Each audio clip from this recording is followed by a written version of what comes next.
Today I'm bringing you a deck profile for one of my favorite decks of all time. This is basically Kakashi Gaiden.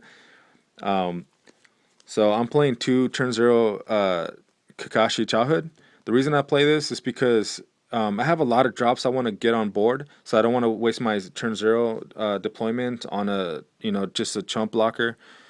So all my zero drops or ninjas are important to the combo, and so if I deploy this on turn zero, it allows me to put in play Kakashi by growth on turn four, so I don't have to waste my deployment on him. That way, I can deploy something else that I need for my deck strategy.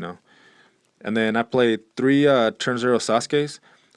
He says your opponent's turn two and lower cannot attack the turn they're put in play unless they have Taijutsu, so it's really good for defense.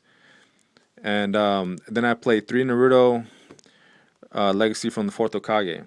When you put in play, you draw a card. And the reason I play Naruto is because this is one of my main cards in the deck. On turn 5, I go into this, and I call Shidori, so I can play Shidori for free. And Kakashi adds Shidori to your hand every single turn. So you can literally, add Shidori, activate it for free. So the cost for Shidori is free, and then the card itself is free every single turn. And then I play three Messenger Ninja because it can search out Naruto. Naruto's the only target in the deck, so I do have to keep trying. Like sometimes I won't hit anything with Messenger Ninja for like 3 or 4 turns, which is fine. I already know that's gonna happen. So I don't mind it at all. It's still worth it just to be able to not waste a drop on anything else. So that's my zero drops right there. That's 11, which is a good solid number. You want to play at least 10. For turn 1, 3 Bartender Cat.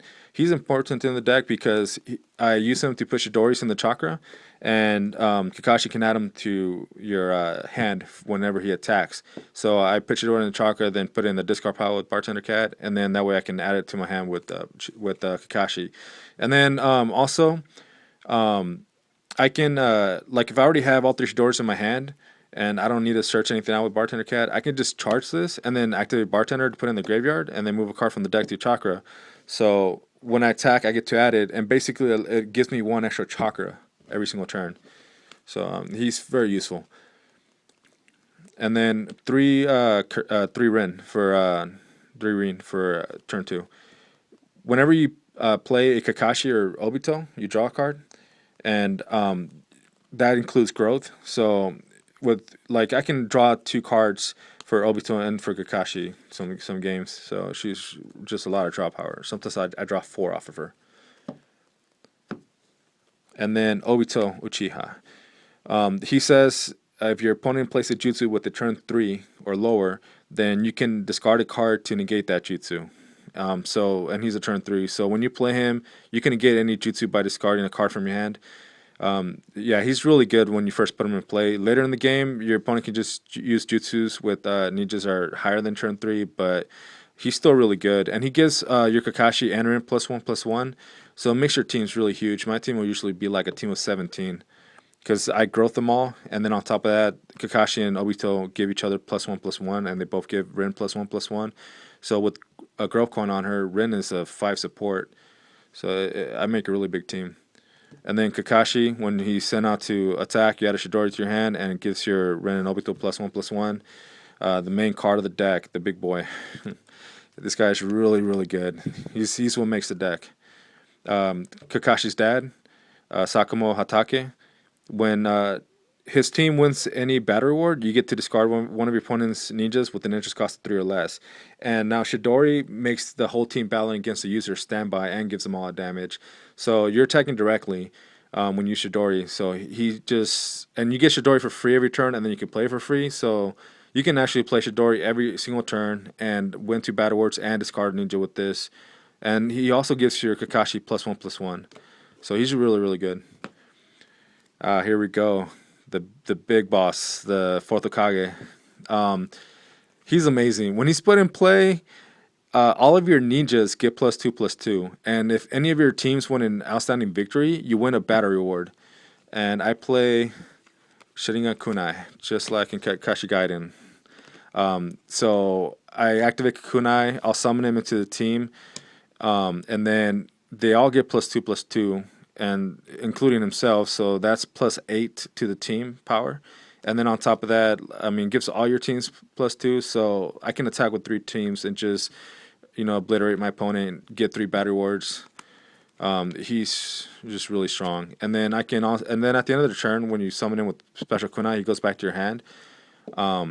And I'll just deploy him on turn 6, and then he has flashpoint, so I can banish him and use his effect every single turn if I want to. But yeah, he's really strong. Biscuit, that's the other card I get with Bartender Cat. Also wanted to play Hidan, but I didn't have the room, and you just don't need him. He's really great in this deck, but you just don't need him, and I don't have that much room, so. And then for Chutsu, 3 Shidori. Yeah, I already explained this one. Really strong. 3 Sharinganai, negate a Jutsu, banish it, and then remove it from game. I play Dragon Ball and Yu-Gi-Oh, so I get the terms mixed up sometimes. If you play with Water Chakra, then you can also discard 2 of your opponent's chakra, and I play Makeout Tactics. So, yeah, so I usually discard 2 of their chakra as well. Shitting Kunai, I wanted to play 3, of course, but no room. So, just 1. Gives 2 damage to Ninja Balance against the user, and then it goes back to your hand. Special Kunai, 2 8 trigrams. It's just too good because it's a snipe. And of course, since you're going to play Shidori in the chain at some point, usually, because you'll play this, they'll chain another Jutsu, then you chain Shidori, and so the team will become standby. So you're attacking directly, and so whatever you bounce to the top of their deck with this is going to go to the battlewood area. They're not just going to draw it next turn. 3 Makeout Tactics and 3 just like Drifting Clouds. This card just makes every deck so consistent because if you have a bad hand, you just swap it for a new one. It allows you to get whatever drops you need. It's just such a great card. 2 long-awaited reinforcements, so I can search out whatever I need. Because, like I said, I want all of those ninjas that I play on board every single game. I like having them all on the field. Mainly, I play this because of Ren, so I can get Ren on turn 2 every game. And then Guidance and 2 Warhawk. Give your opponent 2 battle wards. Draw 4 cards. Guidance is one of my favorite fire missions because you can play it on your opponent's turns. It's a counter, so it's essentially draw 2, or unless it's turn 5, and then in that case it's draw 3.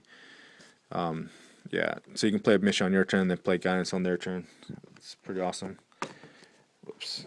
For extra deck, I have this just because I can make it, but I don't really go into it. Same. Same. I can go into all these, but I really don't use any of this. Danso I do use. Really, all I use in the extra deck is this. That's all you need. Danso, I can make Danso with one of my, like, say, Obito, and then just summon another Obito, and then draw another card off of Rin. So it's not a problem to make him. And then there are times when I need to use Kakashi to make him because they injure him, so his effect's useless, and I need a big body on board. And then in those cases, he gains all the printed characteristics of whatever you sacrifice to make him. So he's treated as Kakashi since Kakashi Boyhood has named Kakashi. So he can use Shidori and everything. He becomes Jonin, so he can use Baby. He can use all your Jutsu. So yeah, there you go. That's the deck profile.